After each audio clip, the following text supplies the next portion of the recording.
like in general, like when you meet someone, like seeing someone in person will always be different. It's always a different experience. And listen, some people look very good in pictures, and some people don't look as good as they picture sometimes, right? So, but again, the intangibles. And what I was saying was to my best friend, I said, "Yo, I think he had a hard time with the intangibles, and at that time, entertainment and the how can I say the standard for entertainment went up, and whether people want to say it or not, I'm gonna keep it a stack with you. People who buy into like lyrical miracle rap or so-called conscious rap or whatever you deem to be, I guess, authentic hip hop, for the most part, if you have to label it real hip hop, then it's probably not dope. It's probably not enjoyable. Because most time, anytime a nigga says it's real hip hop, Jay never had to say this is real hip hop.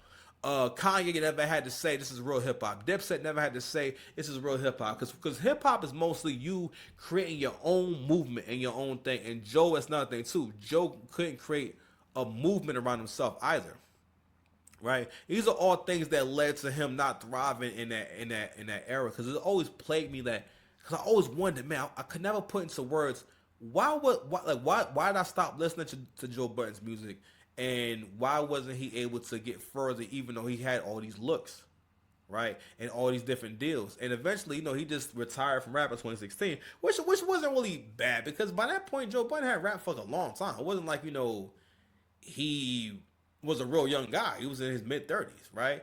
And to a certain degree, I think at times people, and I'm gonna say this too about listen in terms of what I respect about Joe Budden.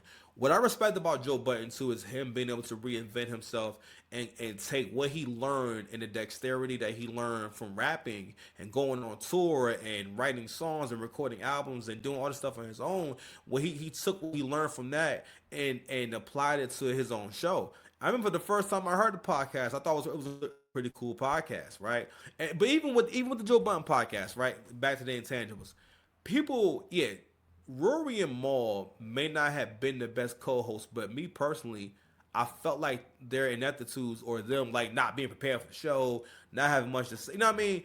Like I didn't really notice. I never noticed that was an issue with them until like they weren't on the show or you didn't see them on the show, right? And people were even saying the show was low key better with Ish and Ice, which I do think they bring a nice little flavor. I think they're very good on air personalities, and again they bring kind of the same vibe of these are my friends, right? But intangibles. When I used to watch them, like Rory and Maul and Joe, I stopped watching the Joe Budden podcast when they were no longer on there because you got to realize that people enjoy me. I mean, personally, I'm very big on format. However, I discovered you, however I first started seeing you, once you change